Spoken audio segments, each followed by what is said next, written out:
रहीम dear students, मैं उम्मीद करता हूँ आप सब खैरियत से होंगे। आज हम chapter number 2 topic 2.2 product of two vectors का दूसरा हिस्सा जो कि क्रॉस प्रोडक्ट है उसके मुतालिक पढ़ेंगे। क्रॉस प्रोडक्ट जो है उसका दूसरा नाम हमारे पास जो है वो वेक्टर प्रोडक्ट भी होता है। मीन्स के हम दो वेक्टर को आपस में मल्टीप्लाई करेंगे और हमारे पास जो है एक वेक्टर क्वांटिटी आएगी। लेट के हमारे पास दो वेक्टर हैं, ए वेक्टर और बी वेक्टर, दोनों का हमने क्रॉस प्रोडक्ट लिया और हमारे पास आया A B sine of theta N unit vector. Means के हमारे पास ये जो राइट साइड पे वैल्यू आई है ये सारी की सारी जो है एक वेक्टर क्वांटिटी को रिप्रेजेंट कर रही है, क्योंकि इसमें A B sine of theta जो है इतना हिस्सा हमारे पास किसको रिप्रेजेंट कर रहा है, मैग्नीट्यूड को रिप्रेजेंट कर रहा है। और एन यूनिट वेक्टर जो है basically what is an unit vector, it's the unit vector perpendicular to the plane containing a and b vector। Means के हमारे पास ऐसा वेक्टर होगा जो कि a क्रॉस b वेक्टर की प्लेन के परपेंडिकुलर होगा, 90 डिग्री पे होगा और हमें जो है वो इस a क्रॉस b की डायरेक्शन को बताएगा।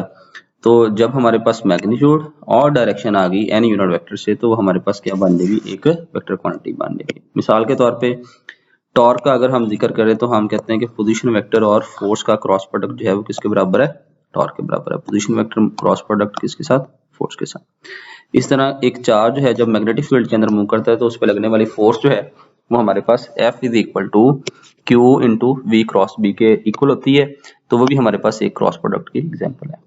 एंगुलर मोमेंटम जो कि हमने नेक्स्ट चैप्टर्स में पढ़ना है, जो कि L which is equal to R cross P means के पोजीशन वेक्टर का क्रॉस प्रोडक्ट लीनियर मोमेंटम के साथ जब हम डिस्कस करते हैं वो हमारे पास एक वेक्टर क्वांटिटी देता है जो कि एंगुलर मोमेंटम है, क्रॉस प्रोडक्ट की वो भी एक एग्जांपल है। तो ग्राफिकली जो है वो हम डायरेक्शन ऑफ वेक्टर क्वांटिटी जो है वो कैसे रिप्रेजेंट करेंगे क्रॉस प्रोडक्ट के अंदर या फाइंड आउट करेंगे, तो वो हम करते हैं राइट हैंड रूल के मुताबिक, जिसको हम ये भी कहते हैं कि शॉर्ट फॉर्म में RHR मीन के right hand rule. Right hand rule जो है उसमें हमारे पास 3 पॉइंट्स हैं, 3 स्टेप्स हैं। नंबर 1 जो है join the tail of given vector, means के हमारे पास दो वेक्टर हैं, एक वेक्टर ए है एक वेक्टर बी है, दोनों की हमने टेल मिला दी और दोनों में बनने वाला एंगल थीटा है। या हम बी वेक्टर पहले ड्रॉ कर दें और ए वेक्टर बाद में ड्रॉ कर दें और हमारे पास फिर भी जो है वो दोनों में बनने वाला एंगल क्या होगा, थीटा होगा। और अब हमने दूसरे स्टेप में ये देखना है कि हमारे पास क्या होगा, उसमें कर्ल फिंगर्स का जिक्र है।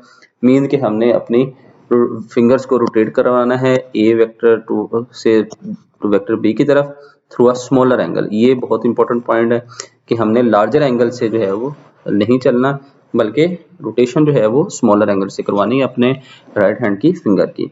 उसके बाद जो है जो इरेक्ट थंब होगा वो हमें जो given vector A cross B है उसकी क्या बताएगा, डायरेक्शन बताएगा।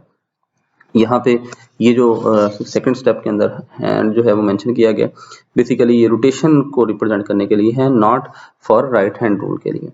जस्ट फिंगर की रोटेशन जो है उसको रिप्रेजेंट करने के लिए हाथ जो है वो एक दिखाया गया है। अगर हम देखें तो राइट हैंड रूल जो है इसमें ऑर्डर जो है वो मैटर करता है। मीन के राइट हैंड रूल के मुताबिक हम ये भी साबित करेंगे कि order of vector in cross product is relevant और डज मैटर। तो सबसे पहले है ए क्रॉस बी, मीन के अगर हम देखें तो हम ए वेक्टर जो है उसको ड्रॉ कर देते हैं, फिर हमने साथ जो है वो बी वेक्टर को ड्रॉ किए और यहाँ बनने वाला एंगल थीटा जो है उसको हम एंटी क्लॉकवाइज जो है वो रोटेट करवाते हैं, वेक्टर ए को towards vector be with an angle theta जो है इनके दरमियान। अब जब हम राइट हैंड रूल जो है उसके मुताबिक अपना राइट हैंड जो है वेक्टर ए पर रखेंगे और फिंगर को रोटेट करवाएंगे टुवर्ड्स वेक्टर बी, तो हमारे पास थंब जो है वो अपवर्ड आएगा। इस वजह से हमने एरो ऊपर की तरफ लगाया है जो कि हमारे पास ए क्रॉस बी के बराबर आएगा। इसी तरह जब हम नेक्स्ट जो है वेक्टर ए जो है ड्रॉ करें, दूसरे साइड पे जो मैंने रिप्रेजेंट किया है वेक्टर बी को ड्रॉ करें, दोनों में बनने वाला एंगल थीटा है और हमने उसको जो है वो क्लॉकवाइज जो है वो रोटेट करवाना है फिंगर को। जब हम क्लॉकवाइज रोटेट करवाएंगे थंब डाउनवर्ड होगा और जो कि रिप्रेजेंट करेगा बी क्रॉस ए को। तो इस तरह हमारे पास ए क्रॉस बी में डायरेक्शन अपवर्ड है, यानी कि जो नया आने वाला वेक्टर है उसकी डायरेक्शन अपवर्ड है, और यहाँ पे जो नया आने वाला वेक्टर है बी क्रॉस ए में उसकी डाउनवर्ड डायरेक्शन है। तो इसका मतलब ये हुआ A cross B is never equal to B cross A. जबकि हमारे पास ये किसके इक्वल होगी, A cross B is equal to minus B cross A के बराबर होगी। ये माइनस साइन इस ऑपोजिट डायरेक्शन को रिप्रेजेंट कर रहा है, पहले अपवर्ड फिर डाउनवर्ड, और ये हमारे पास जो है वो कम्यूटेटिव लॉ को ओबे नहीं करता क्रॉस प्रोडक्ट। तो इस वजह से हम ये कहते हैं कि हमारे पास वेक्टर प्रोडक्ट जो है, क्रॉस प्रोडक्ट जो है वो हमारे पास उसमें वेक्टर्स जो हैं उनका ऑर्डर जो है वो क्या होता है, मैटर करता है। मीन्स के ए पहले लिखें बी बाद में लिखें, बी पहले लिखें ए बाद में लिखें, ये मैटर करता है। जबकि डॉट प्रोडक्ट के अंदर ये बात मैटर नहीं करती थी, जो मर्जी वेक्टर पहले लिखें, ए पहले लिखें बी बाद में लिखें, या बी पहले लिखें ए बाद में लिखें, डॉट प्रोडक्ट में वो बात जो है वो मैटर करती थी। नेक्स्ट अगर प्रॉपर्टीज में हम कुछ देखें, जब हम कहते हैं कि हमारे पास दो वेक्टर्स के दरमियान बनने वाला एंगल 90 डिग्री है, इट मींस कि हम दोनों वेक्टर के परपेंडिकुलर होने का जिक्र करते हैं। तो हमारे पास क्रॉस प्रोडक्ट जो है वो किसके बराबर था, A dot B is equal to A B sine of theta N unit vector. इसका मतलब है थीटा जो है एंगल उसके चेंज होने से हमारे पास जो है वो प्रॉपर्टी जो है वो क्रॉस प्रोडक्ट की चेंज हो सकती है। तो थीटा 90 डिग्री होगा, साइन 90 डिग्री 1 के बराबर होता है, तो हमारे पास जो है वो प्रोडक्ट जो है वो मैक्सिमम आएगा, और किसके बराबर आएगा, A B N unit vector के बराबर आएगा। और वेक्टर आपस में परपेंडिकुलर होने का मतलब है एक अपवर्ड वेक्टर कंसीडर कर लें, एक लेफ्ट से राइट या राइट से लेफ्ट कंसीडर करें, दोनों में बनने वाला एंगल 90 डिग्री है। जब दो वेक्टर पैरेलल हैं, मीन एक वेक्टर ए जिस डायरेक्शन में उसी डायरेक्शन में वेक्टर बी होगा, तो दोनों में बनने वाला एंगल जो है वो 0 डिग्री होगा। साइन 0 0 होता है, तो इसका मतलब हमारे पास 0 डिग्री आएगा। नल वेक्टर आएगा, नल वेक्टर ऐसा वेक्टर होता है जिसकी मैग्नीट्यूड जो है वो हमारे पास 0 होती है। फिर हमारे पास अगर एक वेक्टर कंसिडर कर लें, ए वेक्टर है, दूसरे वाला वेक्टर बी वेक्टर है, लेकिन दोनों के हेड्स एक दूसरे के ऑपोजिट साइड पे हैं, तो इसका मतलब है वो वेक्टर आपस में एंटी पैरेलल है, दोनों में बनने वाला एंगल 180 डिग्री है, साइन 180 डिग्री 0 के बराबर होगा। फिर हमारे पास जो है वो नल वेक्टर यानी कि 0 आंसर आएगा। अगर हम दो एक जैसे वेक्टर जो है उसको आपस में क्रॉस करवा दें, यानी वेक्टर प्रोडक्ट ले लें, ए वेक्टर है उसी का दूसरे वेक्टर के साथ जो है वो हम क्रॉस ले लें, सेल्फ क्रॉस प्रोडक्ट कहते हैं जिसको, थीटा 0 डिग्री आ जाएगा, साइन 0 0 के बराबर आ गया फिर, और हमारे पास जो है वो नल वेक्टर आएगा जो कि हमें 0 रिजल्ट देगा।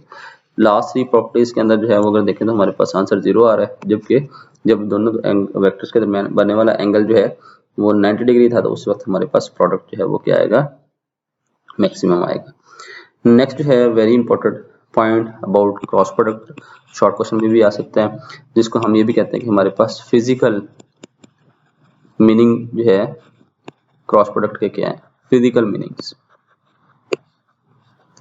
अब फिजिकल मीनिंग में देखें तो हमें क्या मिल रहा है, हमें एरिया ऑफ पैरेललोग्राम जो है वो magnitude of A cross B दे रही है। मीन के magnitude of A cross B जो है किसके बराबर होगी, एरिया ऑफ पैरेललोग्राम के बराबर होगी। यही इसकी फिजिकल इंटरप्रिटेशन है, फिजिकल मीनिंग है, फिजिकल सिग्निफिकेंस है। तो हम क्या करेंगे, एक वेक्टर जो है वो कंसिडर कर लिया ए, दूसरा वाला वेक्टर जो है वो बी कंसिडर कर लिया, दोनों के टेल में बनने वाला एंगल जो है वो थीटा है। इसी तरह अगर हम देखें तो हमारे पास यहाँ पे पैरेलल वेक्टर ड्रॉ कर लें, ये ए वेक्टर के पैरेलल वेक्टर आ गया है ए, और यहाँ पे बनने वाला वेक्टर जो है वो बी, ये हमारे पास एक पैरेललोग्राम बन गई है।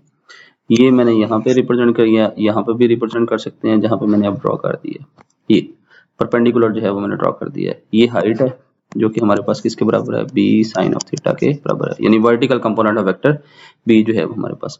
तो एरिया ऑफ पैरेललोग्राम निकालने के लिए बेस को मल्टीप्लाई करेंगे हाइट के साथ, बेस हमारे पास क्या होगी, ये ए वेक्टर की मैग्नीट्यूड, तो उसको हमने यहाँ पे बेस को रिप्रेजेंट कर दिया है। हाइट जो है वो बी साइन ऑफ थीटा के बराबर है, जो कि यहाँ पे मैंने लिख भी दी है। तो एरिया किसके बराबर आएगा, A into B sine of theta. तो हमारे पास ये क्या आया, A vector cross B vector और उसकी मैग्नीट्यूड, तो जिसको मैंने यहाँ मेंशन कर दिया, magnitude of vector A cross B is equal to area of parallelogram, जो कि मैंने यहाँ पे मेंशन कर दिया ब्रैकेट के अंदर। लास्ट पे अगर हम आज के लेक्चर का रिव्यू करें तो ए क्रॉस बी जो है वो किसके बराबर है, mathematically A B sine of theta के बराबर है, एन यूनिट वेक्टर जो कि मैग्नीट्यूड डायरेक्शन दे रहा है।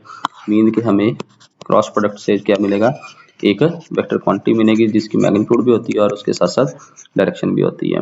Order of vector in vector product does matter और रेलेवेंट, मीन कि हमारे पास क्रॉस प्रोडक्ट में वेक्टर्स का ऑर्डर जो है वो मैटर करता है। A dot B is equal to B dot A होता है, लेकिन क्रॉस प्रोडक्ट के अंदर हम A dot B is never equal to B cross A जो है, A cross B is never equal to B cross A लेते हैं। डायरेक्शन का मैंने जिक्र कर दिया। डायरेक्शन को किससे मालूम करते हैं? राइट हैंड रूल से। ये भी हमने देखा 3 स्टेप प्रोसेस है। इसके साथ साथ जो है मैक्सिमम कब होगा क्रॉस प्रोडक्ट या वेक्टर प्रोडक्ट 90 डिग्री के ऊपर, 0 डिग्री पे जो है वो नल वेक्टर यानी कि मिनिमम होगा। इसके साथ साथ आज हमारा लेक्चर जो है मुकम्मल हो गया। मीन के हमारे आज के लेक्चर तक जो है वो प्रोडक्ट ऑफ टू वेक्टर्स तक का जो है वो सिलेबस मुकम्मल हो गया।